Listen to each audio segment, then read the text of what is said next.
There's not a cloud in the sky in La Rochelle for the 2012 SAP 505 World Championship.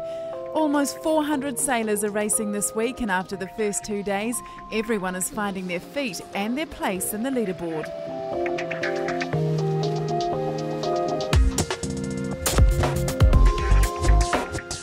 We're quite satisfied with the speed. We've been sailing 5.0 for some years, but this bit is new for us. But it's great fun. That's the most important.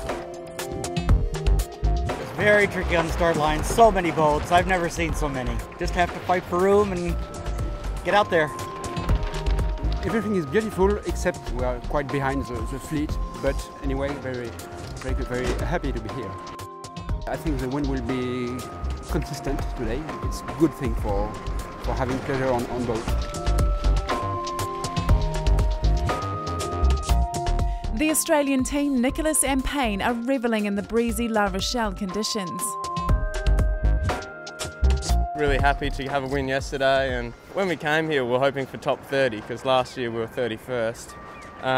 But we've probably re-evaluated that, and I mean we'll be stoked to get top 10. So the biggest surprise was the first race, getting to the top mark first, and then we knew we were on the pace, so it was just great to be able to defend the whole race yesterday and stay in front.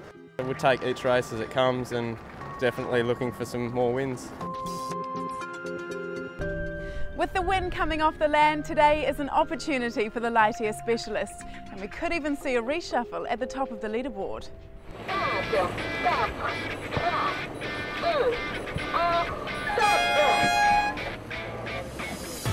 Sailors were in for a long day of light winds and scorching temperatures. The American team, Conrads and Haynes, took the early lead in race 4. They rounded the windward mark first, but they lost half of a huge advantage sailing downwind to the German pair Findel and Talon, who were 4th overall. Findel had the lead at the leeward gate, and the German and American boats match raced their way up the beat. This was the closest race of the championship so far. The fleet were taking chase and catching up with the leaders. Danish pair Sogman and Gorge were the biggest movers, while Findel had fallen back through the fleet. But out in front was the Americans, and the wind boosted them an incredible 9 positions up the leaderboard to 5th. Sogman and Gorge were living up to their nickname, the Flying Danes. They finished 3rd in race 4, and in race 5 they got off to another great start. With the tide to contend with, the Flying Danes went all the way out to the left, and by the top mark they were 200 metres ahead. On the first reach, current world champion Wolfgang Hunger from Germany got a big gust, while Sogman sat stationary in a hole.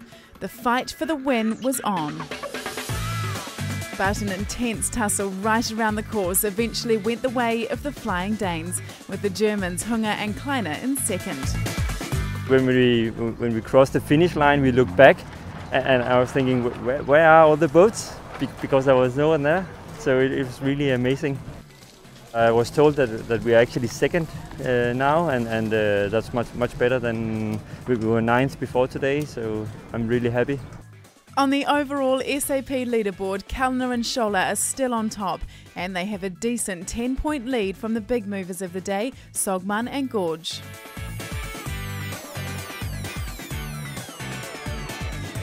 The sailors are finally getting some downtime after what's been a long and arduous day on the water. Tomorrow they get the chance to recharge on the lay day before the final 3 days of the 2012 SAP 505 World Championship. For all the info on watching live, tap on to sap505worlds.com.